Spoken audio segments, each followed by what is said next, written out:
Além da Vida, um encontro semanal com a doutrina dos espíritos, codificada pelo ilustre pensador francês Allan Kardec. Um momento de meditação, um momento de reflexão, um momento de luz. Além da Vida, uma mensagem de esperança para um novo amanhecer. Todos os domingos, às 8h30 da manhã, aqui, na Rádio Londrina.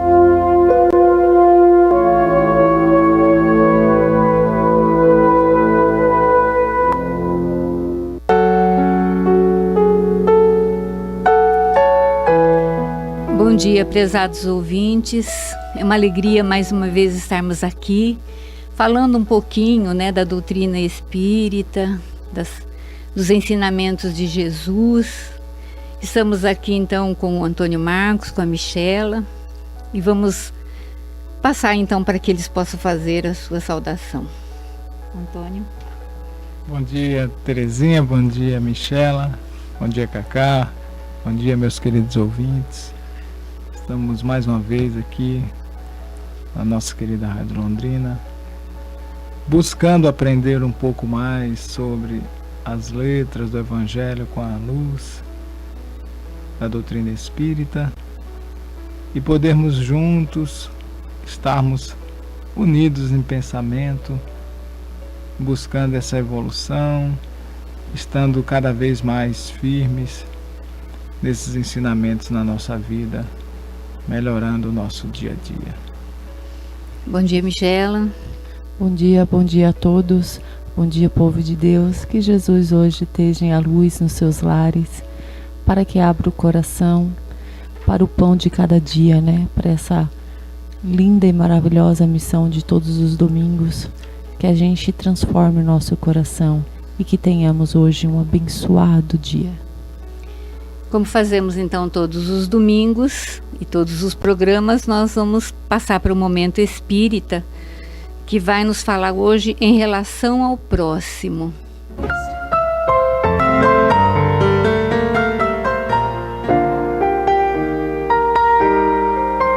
Conviver, relacionar-se, é inerente à condição humana. Para bem vivermos em sociedade, desenvolvemos ao longo dos séculos conquistas civilizatórias capazes de tornar a convivência mútua mais suave, mais agradável. Assim, hoje não é mais aceitável que dejetos sejam jogados em via pública. Na Idade Média, no entanto, isso era corriqueiro, considerado comportamento comum. Na atualidade, faz parte da educação respeitar os locais públicos, tais como prédios, jardins, parques, o transporte coletivo, a escola. Esse é nosso primeiro movimento positivo em relação ao próximo, a educação. Agimos educadamente quando cedemos o lugar à pessoa idosa no transporte, assim como quando respeitamos a fila e a vez das pessoas em qualquer lugar. Porém, pensando no próximo, podemos ir um pouco mais além. Por exemplo, além de educados, podemos ser simpáticos. Assim, se somos educados ao cumprimentar o caixa do supermercado, poderemos ser simpáticos se o cumprimentarmos com um sorriso. Somos simpáticos quando perguntamos ao porteiro como vai, extrapolando a educação que nos pede simplesmente para saudá-lo. A simpatia gera laços de relação com o nosso próximo, o que a mera educação não exige e a civilização não obriga. Entretanto, podemos não nos limitar a sermos simpáticos, agradáveis. Em alguns momentos, a vida nos sugere que sejamos mais que isso. É o convite para nos servirmos da empatia, esse exercício de nos colocarmos no lugar do outro para compreendermos suas dificuldades. A empatia nasce justamente da compreensão emocional das dificuldades e problemas alheios. Com a empatia, julgamos menos e compreendemos mais, porque entendemos as limitações e circunstâncias do próximo. Como consequência, teremos um olhar mais doce para ele. Até mesmo as reações mais desagradáveis do outro nos atingirão de forma mais amena, com menor intensidade. E além da empatia, é possível estreitar ainda mais os nossos laços em relação ao próximo.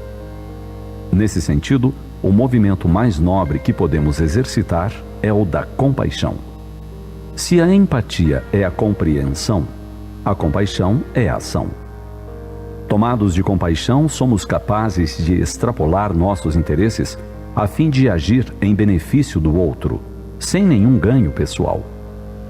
Na compaixão, nosso movimento é o de minimizar as dores de quem padece, física ou moralmente. A compaixão é a dinâmica do amor colocada em ação. Educação, simpatia, empatia e compaixão são movimentos amorosos.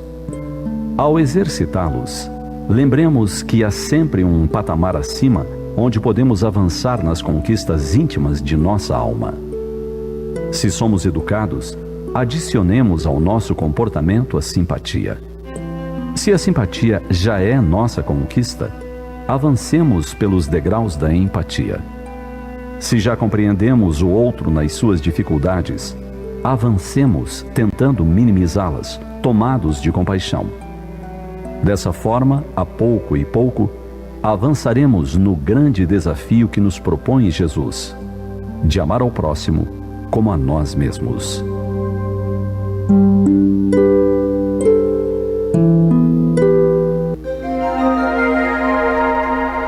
Os textos do Momento Espírita estão à sua disposição na internet. É só acessar momento.com.br. Mais informações, ligue 41 3223 6174, Curitiba, Paraná.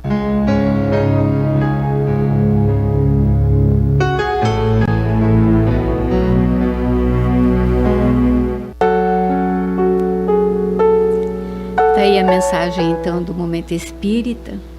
E é bem isso mesmo, né? O ensinamento que Jesus nos deixou, né? Amar ao próximo como a si mesmo. É não fazer para o outro aquilo que a gente não gostaria que fizesse a nós, né? Nós temos visto ultimamente, né? As pessoas às vezes estão preocupadas com os problemas, né? Do dia a dia, que acaba se esquecendo realmente de um ato, às vezes, de gentileza, ou mesmo até de um bom dia, né? Nós temos às vezes passado pelas ruas e cumprimentado, e as pessoas muitas vezes nem se dá o trabalho de responder. Mas é tudo uma questão mesmo de a gente não desistir, né? Da gente ser exemplo e continuar fazendo aquilo que a gente acha que é correto e que é certo, né, Antônio? Façamos a nossa parte, né? Porque como essa mensagem mesmo nos ensina o movimento, né? Tudo se movimenta na vida. A vida não para. E nós devemos continuar esse movimento íntimo de se reformar, de se tornar uma pessoa melhor. O grande exemplo que nós temos é Jesus Cristo. O seu evangelho de vida está aí para nós há tanto tempo e nós devemos inseri-lo como uma filosofia de vida para nós. Esse movimento de se tornar melhor, de se tornar uma pessoa melhor. Tão simples, né? Isso nos lembra o Santo Agostinho no Livro dos Espíritos, nos orientando com aquela passagem, né, famosa para nós, quando ele diz, né, de buscar conhecer a si mesmo, a cada dia você verificar no final daquele dia o quanto você foi gentil, o quanto você foi educado, o quanto você foi simpático, o quanto você se preocupou com o outro, ou se você não fez nada disso, para que no dia seguinte você possa refletir e viver e fazer melhor. Assim devemos agir sempre, não é verdade, Michela? E assim como Jesus não se ofendeu com todas as blasfêmias e ofensas que o povo deu, ele não se ofendeu porque ele compreendia. Ele sabia que o povo ainda era uma criança que possui limitações, né? A criança muitas vezes não tem conhecimento, por exemplo, de uma matemática ou de alguma coisa desse tipo, ou da energia, da eletricidade, são limitações. E assim, quando a gente compreende o nosso próximo, que está em desenvolvimento, e suas limitações, aquela ofensa deixa de ser ofensa e passa a ser a mão que estende a ele para o ensinamento, porque assim como uma criança precisa aprender, nós também. E nós ensinamos, e é dando que se recebe. Foi isso que Jesus nos disse, né, Deca? Sim, bem isso mesmo, é dando que se recebe. Bom, como nós fazemos, né, nos nossos programas do terceiro domingo, sempre nós falamos sobre um personagem da Boa Nova. E no último encontro que nós tivemos, nós estávamos falando de Timóteo. E a gente não conseguiu, por conta do tempo, a gente não conseguiu terminar, né, a fala, né, os ensinamentos, ou aquilo que a gente pode falar a respeito de Timóteo. Então a gente hoje vai continuar mais um pouquinho falando sobre ele. Para a gente, como dizer assim, pegar o fio da meada, vamos dar uma recapitulada, né, naquilo que a gente conversou então no domingo último que nós estivemos aqui. Paulo e Barnabé, então, eles vão até Listra, né, na casa de Lóide, que era uma viúva de um grego abastado, e que morava junto com Eunice, também uma filha viúva, e que tinha, né, essa Eunice tinha um filho, então, de 13 anos. E Paulo, então, ele se encanta com esse menino, né, de 13 anos, esse jovenzinho, pela forma com que ele falava e lia os livros, né, dos profetas, e como ele falava acerca dos pergaminhos, né, do comentário. E Paulo, então, ele se encanta com esse jovem e passa, então, a falar com ele sobre a Boa Nova. E o menino, então, ele manifesta, então, o desejo de se aprofundar mais no conhecimento, né, da Boa Nova. E Paulo, então, aproveita todas as oportunidades que tem com esse rapaz e passa, então, para ele os conhecimentos da Boa Nova. E funda-se ali, então, o primeiro núcleo, né, de cristão, numa casinha simples. Na segunda viagem, então, de Paulo a Listra, ele, então, convida esse jovem, né, Timóteo, a participar com ele do trabalho da divulgação da Boa Nova e leva-o, então, nas suas viagens, mas tomando cuidado, então, para que não houvesse atritos, né, com aqueles judeus já convertidos, né. Ele pede, então, para que Timóteo seja circuncisado, né, acho que é isso. E ele, então, passa a trabalhar junto com Paulo. E num discurso, então, que Paulo fazia na rua, Paulo, então, é apedrejado. E Timóteo, então, ele fica muito assustado com tudo aquilo, né, em vendo aquela cena, tudo. E o primeiro momento dele, assim, é ir lá e socorrer o amigo naquela situação. Mas um outro amigo, então, o detém, dizendo que aquele momento não seria certo ele fazer aquilo lá, porque colocaria também ele em risco. E depois, então, quando o corpo de Paulo, já desmaiado, é deixado, então, numa viela lá, é que Timóteo vai lá e socorre, dá a Paulo os primeiros socorros e continua, então, a auxiliá-lo, né, nesse trabalho de divulgação.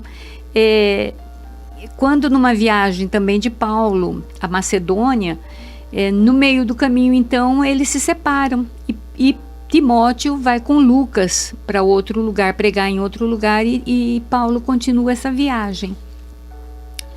Quando Paulo retorna, então, a Roma, a pedido, então, de Pedro, ele escreve, tomado, assim, de uma grande emoção, as últimas disposições, vamos assim, ao filho amado, porque ele tinha Timóteo como um filho, né? Ele sempre falava que Timóteo era para ele o filho amado. E ele, então, escreve para Timóteo que nessa época ele estava, me parece, na Ásia, e Paulo, então, em Roma. E ele diz, então: Timóteo, apressa-te a vir ter comigo. Só Lucas está comigo. Quando vieres, traze contigo a capa que deixei em Troade, em casa de Carpo, e os livros, principalmente os pergaminhos. Apressa-te a vir antes do inverno. E ele fala, e Paulo ainda continua dizendo a Timóteo, né, nessa carta: rogo ainda os seus bons ofícios para que João Marcos venha a Roma a fim de auxiliá-lo no serviço apostólico. Lucas, então, é o encarregado de expedir essas epístolas e percebe, então, na conversa, né, nessa forma de Paulo falar, já uns lúgubres pressentimentos que já toma de assalto o velho pescador, que ele já sabia que ele já estava assim, já nos seus últimos momentos, né, vamos dizer assim. Timóteo, na verdade, ele nem chega a rever Paulo na vida física, mas ele guarda, então, na alma as suas últimas exortações, que está lá na segunda epístola de Paulo a Timóteo. Me parece, de onde eu pesquisei pelo menos, era no item 22 em diante. E ele diz assim para Timóteo: foge das paixões da juventude, segue a justiça, a fé, a esperança, a caridade e a paz, com aqueles que invocam o Senhor com um coração puro. Tu, pois, meu filho, fortifica-te na graça que está em Jesus Cristo, e o que ouviste de mim diante de muitas testemunhas, confia-o a homens fiéis que sejam capazes de instruir também a outros. Esforça-te por te apresentares a Deus digno de aprovação, como um operário que não tem de que se envergonhar, que distribui retamente a palavra da verdade. Então, Paulo aqui, ele dá orientações a Timóteo, né? Porque Timóteo era muito jovem ainda. E a gente sabe que na flor da juventude, muitas vezes, né, você pode, às vezes, se perder, né? E ele tinha um trabalho tão bom e tão profundo dentro da divulgação, né, dos ensinamentos de Jesus, que era uma preocupação de Paulo em relação a ele, para que ele não se perdesse, não é, Antônio? Verdade. Timóteo é o símbolo da juventude cristã. Nós lembramos, você lembrou muito bem, né? E nós lembramos que Paulo, quando o conhece, enxerga nele essa semente para o amanhã, como Timóteo era importante para esse movimento, essa comunidade, e como ele se tornou realmente esse fruto do movimento cristão primitivo, ali no início, trazendo até nós muita coisa até hoje. E nós lembrando, usamos a frase semente do amanhã, lembramos da canção do Gonzaguinha, né? Que podemos parafrasear agora em homenagem à juventude cristã, em homenagem a todos nós, ao jovem que está em casa agora e possa nos ouvir, que ele é essa semente do amanhã. Porque ontem um menino que brincava nos falou que o hoje é a semente do amanhã, para não termos medo, porque esse tempo vai passar. Não se desespere, não pare de sonhar. Nunca se entregue, nasça sempre com as manhãs. Deixe a luz do sol brilhar no céu do seu olhar. Tenha fé na vida, fé no homem, fé no que virá. Nós podemos muito, nós podemos mais. Vamos lá fazer o que será. Vamos lá, todos nós, fazer a nossa parte. Buscando a pureza, buscando o bom, buscando o belo, sendo melhores. Nessa simbologia de Timóteo, nesse exemplo vivo de Timóteo, que está ali escrito nas cartas, nós podemos buscar, reler e buscar esse conhecimento e colocarmos hoje na nossa juventude cristã, que está aí caminhando a passos largos para dias melhores. É isso, Teca. Antônio, é bem isso daí mesmo. Essa música vem bem de acordo com essa orientação de Paulo, né? Foge às paixões da juventude, né? Segue a justiça, a fé e a esperança, né? Nós não podemos perder jamais a esperança. E a nossa esperança realmente é essa juventude que vem aí, que eles possam, como Paulo fala, invocar, né, o nome do Senhor com um coração puro, né? E distribuir retamente a palavra da verdade. Que eles não se percam, né? Porque é a nossa esperança, né, Michela? Alguém me disse uma vez, né, que todo jovem é idealista, né? Ele não tem essa maldade ainda no coração. E cabe aqui nas epístolas, né, que Paulo escreve a Timóteo, a gente tem vários ensinamentos. Um deles, e o principal também, é como Paulo próprio, não na escrita, mas como ele assumiu Timóteo, como ele teve Timóteo como seu filho. Isso mostra que nós também devemos desenvolver os nossos filhos, levar eles em comunhão a Deus, mostrar o caminho para que eles possam seguir com suas ideologias, com seus ensinamentos, dar o caminho da presença.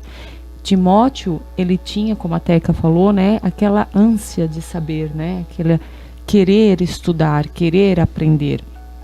E isso faz com que ele se torne, então, um discípulo amado também do mestre e principalmente de Paulo, que o considerava filho, né? E no capítulo 1 da epístola, da primeira carta que Paulo escreve a Timóteo, tem vários pontos importantes. Cada capítulo, na verdade, tem uma mensagem diferente. E a mensagem do capítulo 1, mostrando que todos têm a condição de mudar. Paulo fala aqui na parte número 12, por exemplo, né, que Cristo deu a ele a oportunidade do ministério. Ele que foi blasfemo, perseguidor e injúrio, mas que ele tinha feito isso com a ignorância da incredulidade, porque Paulo era uma pessoa que conhecia as escrituras de Moisés, né, dos profetas. Ele era grande estudioso e ele estava tentando fazer a coisa certa, né, no seu conhecimento. Quando Jesus veio e mostrou um outro conhecimento, ele se transformou. E assim Paulo fez com seu jovem, que é Timóteo. E assim é os pais que fazem com seus filhos. Mostram um novo horizonte. Porque até então aquela era a verdade absoluta. E quando mostra um novo horizonte, que o novo horizonte abre sobre os nossos olhos, nós nos transformamos. E passamos a ser seguidores realmente de Cristo. Porque começamos a perguntar e a questionar. A entender que o amor de Deus é maior. Que Deus é bom e justo. O mal não vem dele. Vem dos homens. Então a gente começa a se transformar. Então Paulo passa a Timóteo todas essas instruções. Ele começa a dizer que, primeiro, a misericórdia de Deus é soberana. E Deus veio e Jesus veio para as pessoas que precisam. Não para as que não precisam, ela veio para os doentes, ela veio para os injustiçados, ela veio para os pobres de espírito, porque ela veio fazer essa transformação, essa mudança. E ele ainda vai falando no capítulo 2, na primeira epístola nós temos 6 capítulos, né? E ele vai falando então dessa transformação, ele vai falando das dificuldades do caminho, de como Timóteo deve prestar atenção naquele que ainda não está preparado, mas que ele deve jogar a semente para que ela seja erguida no coração. Porque muitas vezes, como falou aqui bem no comecinho, né, que a gente escutou, sobre a gente se colocar no lugar do outro, é isso, a gente joga a sementinha. Às vezes aquela pessoa ainda não está pronta, mas aquela sementinha vai estar lá. E a hora que o solo estiver pronto, ela vai germinar. Então Paulo passa isso para o filho amado, essa instrução para o filho amado, das dificuldades do caminho, mas da glória que é seguir Jesus, da certeza no coração, das ofensas que não mais vão ofender por causa que há a compreensão, do que vale a pena realmente seguir a Jesus. E ele mostra não só com as palavras e as epístolas, mas com todos os ensinamentos, com todos os exemplos. E assim ele pede na carta 2 também a Timóteo: sejais o exemplo, não só da palavra, mas o exemplo de fé, o exemplo de amor, o exemplo de resignação. E ele vai transformando isso, Timóteo, nessa pessoa que irá também falar de Jesus, também acalentar os corações daqueles que precisam, mas acima de tudo, compreender que cada um está num patamar. Então que ele não fique triste quando ele for ofendido, quando ele for morto, em nome de Jesus. Porque cada indivíduo ainda está em desenvolvimento. E Paulo mostra a graça que é estar com Jesus para aquele que já o compreende. E que devemos compreender uns aos outros, né, Teca? Sim, bem isso daí mesmo, Michela. Nós vemos então, diante de tudo isso que a gente estava falando a respeito de Timóteo, que nós somos os Paulos, né? Porque nós temos a responsabilidade com os nossos jovens, com os nossos filhos, né? Ou com os nossos netos, né? No meu caso já, de orientá-los, né? De fazê-los crescer, né? Desenvolver seguindo, né? Os ensinamentos de Jesus, para que eles possam realmente serem homens de bem, né?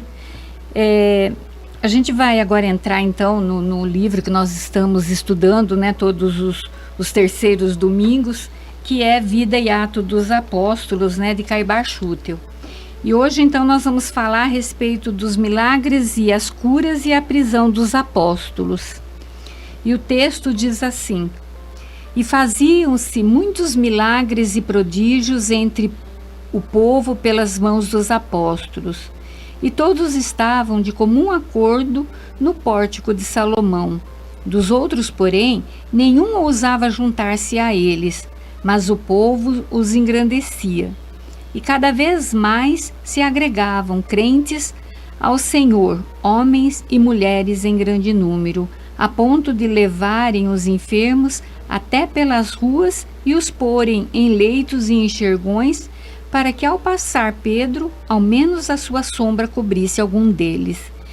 E também das cidades circunvizinhas de Jerusalém afluía uma multidão trazendo enfermos e atormentados de espíritos imundos, os quais eram todos curados.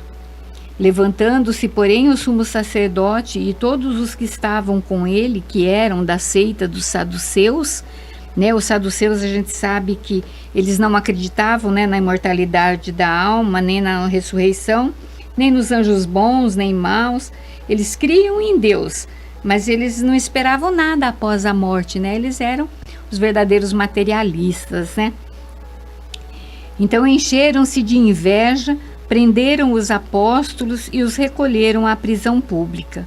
Mas um anjo do Senhor abriu de noite as portas do cárcere e, conduzindo-os para fora, disse-lhes: ide, e no templo, postos em pé, falai ao povo todas as palavras desta vida.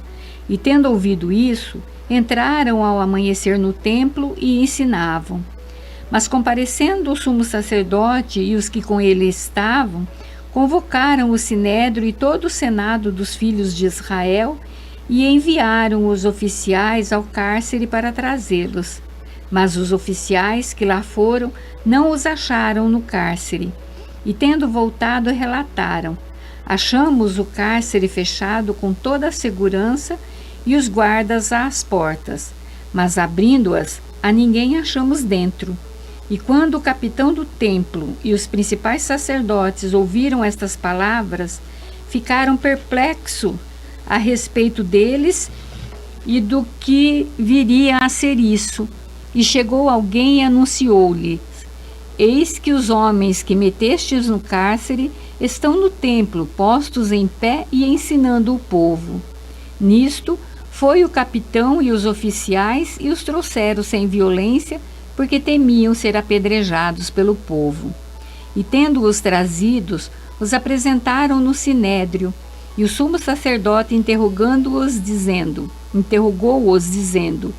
expressamente vos admoestamos que não ensinasseis nesse nome, e eis que tendes enchido Jerusalém com o vosso ensino e quereis trazer sobre nós o sangue desse homem. Mas Pedro e os apóstolos responderam: importa antes obedecer a Deus que aos homens.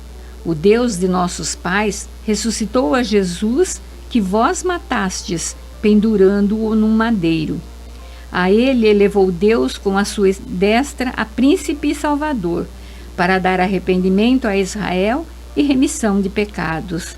E nós somos testemunhas destas coisas, e bem assim o Espírito Santo que Deus deu aos que lhe obedecem. Essa passagem está em Atos, versículo 12 a 32. Veja só, quando eles falam assim, eles faziam muitos milagres e prodígios, a gente não vai se prender a isso, não, porque nós já falamos isso em outros estudos, né? Falamos a respeito, né, dos milagres e dos prodígios feitos pelos apóstolos. E assim, isso está muito bem explicado, e quem quiser ter esse entendimento mesmo, né, de milagres e prodígios à luz da doutrina espírita, é só ir lá na Gênese, né, no capítulo 13 e capítulo 14. Né, o capítulo 13 vai falar sobre os milagres e o capítulo 14 sobre os fluidos. Então lá ele vai deixar bem claro, né, como é que se processava esses milagres, esses prodígios. Né? Mas nós vamos então nos ater mais a essa situação desses sacerdotes, né? Pensa que desde que a gente está falando no início desse livro até agora, o que vem chamando muito a atenção em todas essas passagens dos sacerdotes é muito gritante o orgulho e o egoísmo neles, né? E uma coisa que a gente fala assim, lá dos sacerdotes, orgulho e egoísmo, mas a gente sabe que o orgulho e o egoísmo ainda é uma chaga que nós trazemos muito forte em nós. Então não é daquele tempo não, é de hoje, muito presente em nós ainda. E Kai Barchuti, ele faz uns comentários a respeito desse tema bastante interessante, e num parágrafo assim, ele diz assim, ó: poderemos porventura admitir que os grandes daquele tempo, os sacerdotes que se diziam guardas da lei, não vissem diante de seus olhos o que os outros de longínqua terra observavam e compreendiam? Porque é impossível, não é? Se outras pessoas de outros lugares vinham trazendo os seus doentes, né? Aqueles que eram obsidiados, sofriam um processo obsessivo, traziam porque acreditavam em Jesus. Como que os sacerdotes que estavam ali tão próximos podiam fechar os olhos a essa realidade, né? Então, Caibar continua falando assim, ó: viam e sabiam que uma nova luz havia baixado ao mundo, mas a inveja, quando chega a denegrir a alma, modifica todas as cores, obscurece todo o entendimento, endurece o coração e desorienta o espírito, atirando-o nos báratros da descrença e da materialidade. E ele diz ainda assim: o sumo sacerdote de todos os que estavam com ele, feridos no seu orgulho, cheio de inveja, pois apesar de sua grandeza, não podiam fazer o que faziam os apóstolos, a despeito da sua sabedoria, sendo absolutamente impotente para imitar os humildes pescadores, fizeram prender e os recolheram à prisão. A gente vai entender bem esse texto aqui se a gente pegar lá Mateus, no capítulo 23, de 24 a 26, né, quando ele fala assim: ai de vós, né, é um texto bem grande, mas ele fala assim que aqueles que eu não me lembro bem, mas eles falam assim que engolem mosquito, né, engolem mosquito, né, Antônio, que ele fala, e não estou me recordando do texto agora. É um texto bem interessante, gente, deixa eu pegar aqui para vocês verem, que ele nos traz ele nos traz assim uns ensinamentos E ele nos chama mesmo ele chama mesmo a atenção dos sacerdotes, dizendo que eles são túmulos caiados por fora, né? Sim, agora eu lembrei. Mas por dentro mesmo eles são podres, né? E ele fala assim que ele quando ele está falando a respeito dos finais dos tempos, né? E ele fala mesmo que eles engolem mosquito e arrotam camelo, como se eles mantinham uma pose, né, Antônio? Eles Lembrando tinham da hipocrisia, né? eles mantinham uma pose, uma postura assim de que eles eram superiores. E isso deixava eles bastante desgostosos, porque na verdade, sendo eles considerando os maiores e os doutores da lei, eles não conseguiam fazer o que aqueles humildes pescadores faziam, não é, Antônio? Verdade. Isso tudo tem uma frase que Pedro fala, né, e que Caibá vem relembrar: importa antes obedecer a Deus que aos homens. Essa frase, ela trata muito da nossa hipocrisia, né? Porque desde aquele tempo nós observamos que os homens ligados às religiões, aqueles que eram para obedecer a Deus, para servir, e o exemplo máximo de servidão é Jesus, o homem mais importante que veio ao mundo. Ele dizia que não tinha nenhuma pedra para recostar a sua cabeça, e que ele não veio para ser servido, e veio para servir. E nós façamos esse questionamento: importa antes obedecer a Deus que aos homens? E nós lembramos de uma passagem também, agora me vem à mente, uma passagem famosa, quando Jesus é questionado publicamente sobre o pagamento de impostos, que era algo que irritava a todos, e não só naquela época, ainda hoje nos deixa com essa irritação. E Jesus, pegando o dinheiro da época, o denário, e mostrando na imagem que existia no denário na época, a imagem de César, e diz assim: dá a César o que é de César e a Deus o que é de Deus. Quando que nós vamos entender isso tudo? E buscar obedecer a Deus antes de tudo, buscar a Deus, buscar esse reino de Deus dentro de nós e distribuí-lo primeiramente ao nosso derredor, onde a gente passar, nos ambientes de trabalho, na nossa família, no dia a dia. Se você adquiriu esse conhecimento, porque hoje, nos dias de hoje, não há mais a desculpa por dizer de que não sabíamos, de que não temos. Porque a doutrina espírita, meus queridos irmãos, ela vem como um facho de luz e vem tirar todo o mistério e vem revelar de forma inteligível, de forma clara, esses ensinamentos para o nosso dia a dia. Sejamos conscientes, não sejamos hipócritas, sepulcros caiados, não sejamos aquele que aparenta ser cristão, sejamos de fato cristão. Coloquemos em nós mais que educação polida, coloquemos em nós empatia, simpatia, compaixão, coloquemos em nós o amor e aprendamos com o Cristo quando ele diz assim: amai-vos como eu vos amei.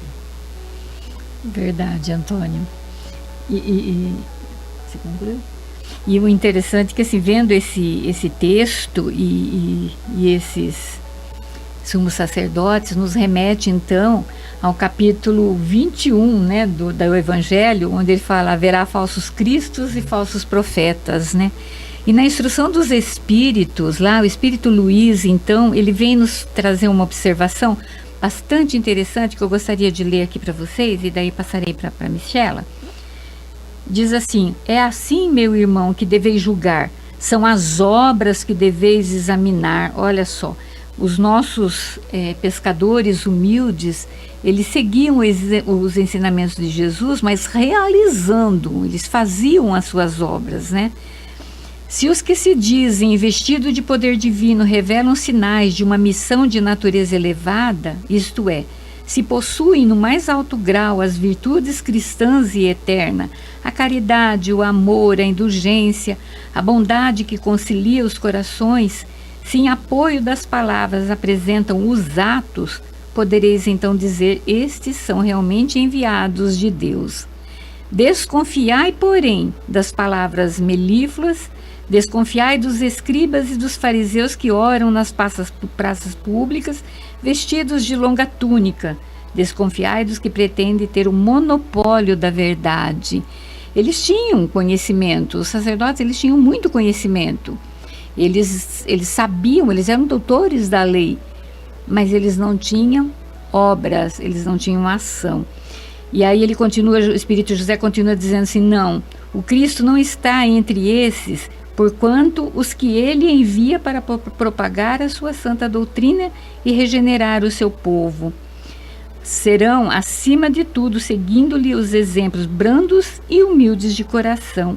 E aí ele fala, mais lá embaixo no parágrafo, ele diz assim, olha, de tudo que revela um átomo de orgulho, fugi, como de uma moléstia contagiosa, que corrompe tudo e que toca. Lembrai-vos de que cada criatura traz na fronte, mas principalmente nos atos, o cunho da sua grandeza ou da sua inferioridade. Olha, gente, eu aconselho vocês lerem essas instruções aqui, porque Erasto também nos traz umas observações assim, muito interessante a respeito desses falsos profetas, né? Que a gente vê muito hoje também, viu? Porque a gente está falando do tempo aqui de Caibachute, lá em 1900, né, Daninha? Estão bastante vivos ainda os falsos profetas. Sim, eles ainda estão muito aqui, ó, entre nós. E a gente, essas observações que esse Espírito Luiz fala, é que a gente tem que estar sempre atento a isso, né, Michela? E o ensinamento de Jesus em cima disso tudo, né, de saber reconhecer, de saber modificar o seu orgulho, que o Antônio falou, ele mostra com exemplos. Os apóstolos eram humildes pescadores, sem conhecimento, e Jesus diz: vós sois deuses, podeis fazer o que eu faço e muito mais. E eis o exemplo de simples pescadores passando na rua e as pessoas levando os enfermos para que houvessem a cura. Então, olhem como homens comuns como nós podemos nos transformar em Deus, em Jesus, em seguir os seus ensinamentos e se transformar realmente em pessoas que modificam a vida do próximo, que modificam a vida dos nossos filhos, dos nossos jovens, que transformam a doença em cura, em saúde. Então, essa doutrina, esse ensinamento que Jesus veio falar para nós é essa transformação. A gente tem a oportunidade de se transformar o tempo todo, de abraçar o próximo o tempo inteiro. Nunca é tarde para começar. Esse é o maior ensinamento de Jesus. Todo dia o sol renasce. Todo dia nós temos uma nova oportunidade. E os apóstolos nos mostraram isso.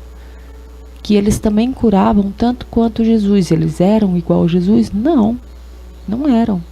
Mas mesmo assim, com a fé em Deus, houve a transformação. Eles faziam o que se dizia milagre, mas como a Teca falou, se a gente estudar lá na Gênesis, a gente vai entender como isso, que não é nenhum fato extraordinário nem fora do comum, é algo que você pode fazer. Quantos milagres a gente transforma às vezes na vida de um filho com um abraço e com uma palavra apenas de dizer eu te amo. Então o milagre está nas pequenas coisas. O milagre está na transformação do nosso próprio eu, eliminando esse orgulho que a Teca acabou de falar, porque a ofensa nada mais é do que o meu orgulho ferido, a minha falta de compreensão, de empatia. Então, essa é a lei de Deus, essa transformação. Nós nos tornaremos como Ele, bondoso, amoroso, Quando assim os tivermos, estaremos no mundo feliz, porque não teremos mais dor, não teremos mais inveja, não teremos mais orgulho nem ofensa, e trataremos a todos como um só. Então essa foi que Jesus veio nos trazer, a transformação, e mostrar com seus apóstolos que até aquele mais humilde, mais ignorante, que não sabia nem sequer ler, é capaz de transformar a vida de todos. Né, Teca? Sim, a gente vê, para encerrar esse tema aqui, e passar depois para o Zé Antônio, eu só queria dizer assim que o sumo sacerdote, então, quando adverte aos apóstolos para que eles não ensinassem, né, em nome de Jesus, então os apóstolos respondem então a esse sumo sacerdote: importa antes obedecer a Deus que aos homens. E isso vai de encontro ao mandamento maior de Jesus, né? Ama a Deus sobre todas as coisas e ao próximo como a nós mesmos, né? Não fazer para o outro aquilo que a gente não quer que faça a nós. Vamos então passar para o momento do Zé Antônio, quando ele vai nos trazer a mensagem a respeito de perispírito, orgulho e humildade. Vamos ouvir. Olá, amigos.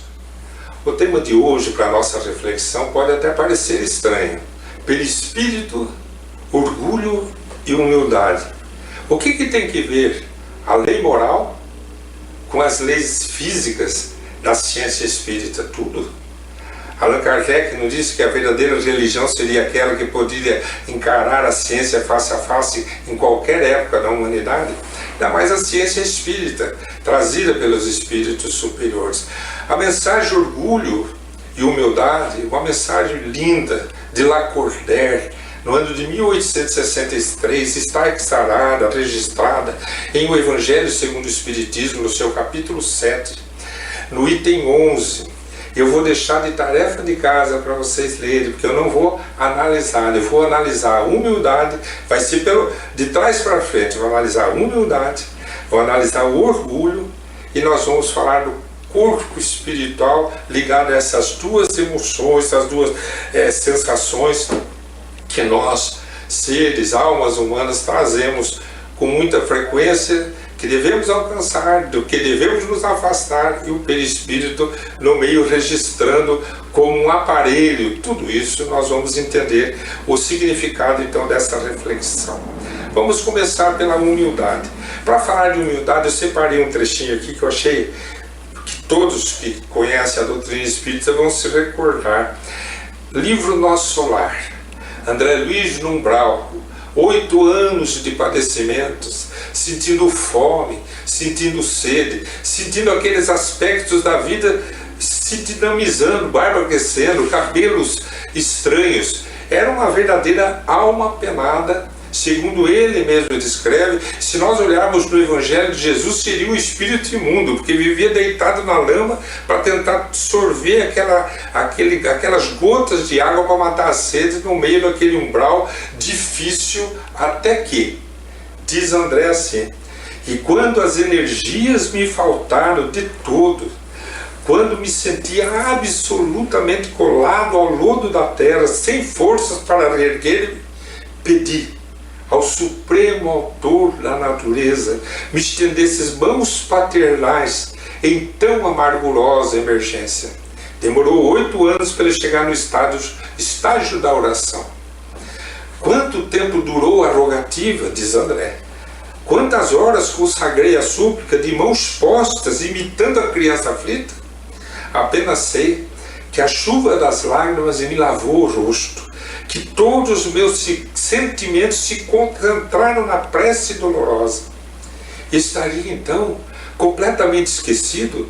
Não era igualmente filho de Deus, embora não cogitasse de conhecer-lhe a atividade sublime, quando engolfado nas experiências da vaidade humana? Por que não me perdoaria o eterno Pai, quando providenciava ninho às aves inconscientes e protegia bondoso a fronteira dos campos agrestes? Então é ele comentando no livro sobre o momento que ele fazia a prece. É preciso haver sofrido muito para entender todas as misteriosas belezas da oração. É necessário haver conhecido o remorso, a humilhação, a extrema desventura, para tomar com eficácia o sublime elixir da esperança. E foi nesse instante que as neblinas espessas se dissiparam e alguém surgiu, emissário dos céus. Um velhinho simpático me sorriu paternalmente, inclinou-se, fixou nos meus os grandes olhos lúcidos e falou: coragem, meu filho, o Senhor não te desampara. Amargurado pranto banhava-me a alma toda.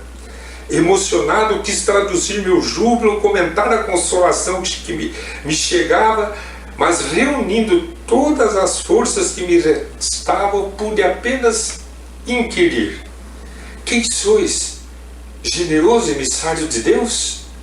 O inesperado benfeitor sorriu bondoso e respondeu: chama-me Clarencio, sou apenas teu irmão. E percebendo meu esgotamento, acrescentou: agora permaneça calmo, silencioso, é preciso descansar para reaver as energias. Em seguida chamou 2 companheiros que guardavam a atitude de servos desvelados e ordenou: prestemos ao nosso amigo os socorros de emergência. O que nós temos nesse momento de Andrés? O encontro da escuridão com a luz, o encontro do amor com o sofrimento.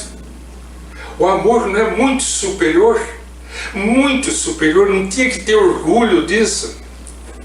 A humildade de Clarencio, é isso que nos chama a atenção. Clarencio chega dizendo: chama-me teu irmão. Então isso é a humildade. A humildade é quando a pessoa vem bater a palma aqui na porta de casa, nossos amigos nós chamamos aqui em casa, e lá coordena sua mensagem e diz: que bom que vocês tiram o dinheiro do bolso e entregam para eles, mas vocês os cumprimentam como se fosse um irmão, ou só dão o dinheiro para se verem livres deles logo. Está na mensagem de Lacordaire, tarefa de casa. Vamos estudar capítulo 7, item 11, o Evangelho segundo o Espiritismo. Bem-aventurados os pobres de espírito, os humildes. Então, com essa visão de Clarencio, que desce de planos superiores, ele está dirigindo a cidade, ele é um dos ministros da cidade do Nosso Lar, se eu não me engano, 42 ministros de Nosso Lar. Um espírito elevadíssimo. E ele se aproxima de um enfermo para dizer que ele é só um irmão que está ali para ajudar. E pudesse, com certeza o carregaria no colo, como bom samaritano na parábola do Cristo. Mas pede ajuda de 2 pessoas que com certeza Clarencio tratava como irmãos, como iguais. Porque essa é a característica da humildade, uma virtude que é exornada pelo caráter dos espíritos elevados, a ponto de Jesus dizer para os seus apóstolos: no reino do meu Pai, o maior é o que mais serve. Não se sintam nunca superiores a ninguém, está dizendo Jesus. Quem que vai ser o líder dos apóstolos? Vai ser Pedro agora, a hora que Jesus partir? Vai ser Tiago maior? Vai ser Tiago menor? Nunca se sintam superior um ao outro. Vocês terão de ser conhecidos por muitos se amarem. Então os ensinamentos de Jesus são claríssimos. Para que nós adentremos a vida espiritual superior, nós temos que ter uma virtude chamada humildade, aquela que nos irmana, que nos coloca como iguais aos nossos semelhantes. E aí nós vamos para a outra emoção do ser humano, a outro sentimento negativo, orgulho. Orgulho é o oposto da humildade, é exatamente o sentir-se sempre superior. O que faz isso na Terra? O materialismo? Talvez seja.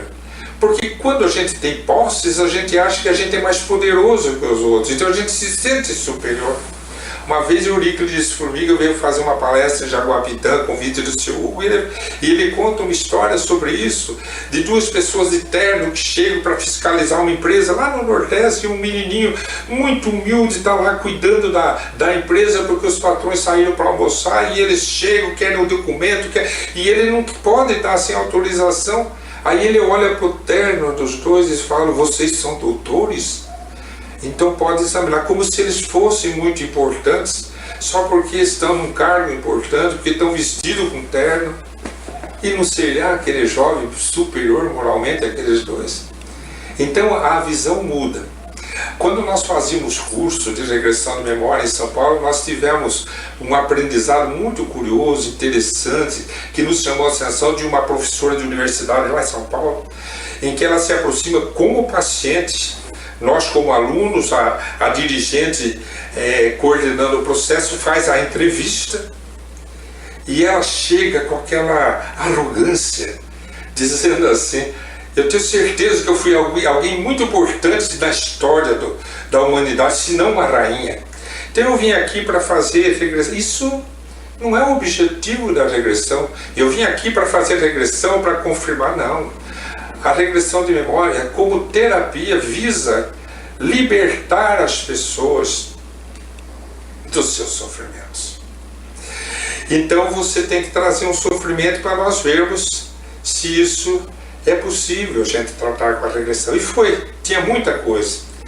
E o que acontece? Quando ela entra em transe da regressão, em vez de ela se ver como rainha, ela se vê como uma negra escrava, fugindo da senzala, sendo perseguida por dois capatazes, sendo alcançada e surrada até desencarnar.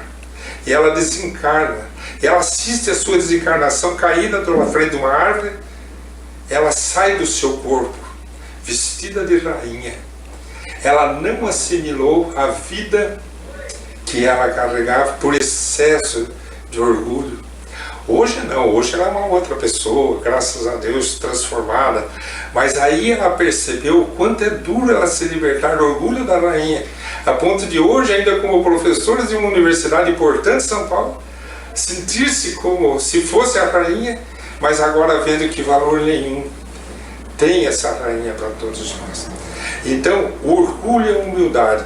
O orgulho é o que nos neutraliza as virtudes da humildade. Para que a gente alcance a humildade, nós temos que nos desfazer do orgulho. E aí entra o perispírito, o corpo espiritual. Então vem Allan Kardec com os ensinamentos dos espíritos nos dizer que em cada mundo o espírito retira daquela energia do mundo o que precisa para formar seu corpo espiritual. Mas e sim, num flash de segundos, se um espírito vem de um plano superior e adentra um mundo inferior, imediatamente ele já troca seu corpo espiritual para estar adaptado àquele mundo. Só que cada ser humano, cada espírito, vai ter um corpo espiritual condizente com o seu grau de evolução. Então ele vai retirar daquele mundo as substâncias mais puras ou menos puras, conforme o seu grau de evolução. Quanto mais orgulhoso, menos puro vai ser seu corpo espiritual, mais denso, mais espírito inferior, mais retido ao mundo inferior, mais sofrimento, mais consequências do sofrimento, mais angústias, aflições. Como que eu faço para sair daqui? Despoje-se do orgulho. Como que eu faço? Seja humilde. Vamos exercitar, vamos ouvir Jesus. Jesus dá a lição, nos mostra o caminho. Vamos aprender a ouvir Jesus e vamos ser bons. Perguntaram uma vez, nós já analisamos aquela passagem de Jesus, perguntaram, um escriba pergunta a Jesus: mestre, o que está escrito na lei? O grande, maior mandamento é amar a Deus sobre todas as coisas e ao teu próximo como a ti mesmo. Então, se você ama muito a si próprio, o seu próximo tem que ser amado como você ama a si próximo. Então você vai atender a porta, vai levar o trocado uma pessoa que você já conhece, vem sempre bater a porta, mas vai perguntar como ele está, como é que está a família, como é que andam as coisas, vai conviver, vai exercitar a fraternidade. E com isso, purificando, muito lenta, mas gradativamente melhorando o seu corpo espiritual, a ponto de um dia, quando Deus entender que você tem que deixar o mundo, nós tenhamos que deixar o mundo físico e voltarmos ao mundo espiritual, nosso corpo espiritual esteja melhor do que quando aqui entramos. Reflitamos sobre isso. Deus nos abençoe.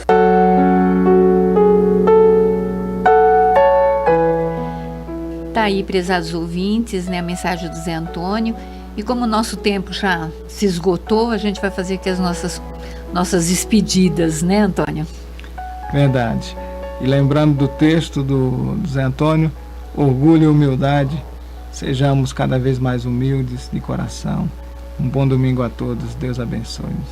Michela? Bom domingo, pessoal. Que Deus esteja na casa de vocês, iluminando a todos, tá bom? Bom dia a todos, um ótimo domingo e uma semana de muita paz e muita luz. Deus os abençoe.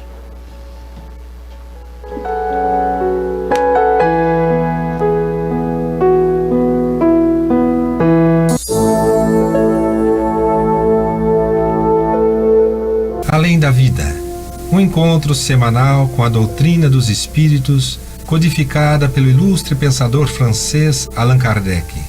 Um momento de meditação, um momento de reflexão, um momento de luz. Além da Vida, uma mensagem de esperança para um novo amanhecer. Todos os domingos, às 8h30 da manhã, aqui, na Rádio Londrina.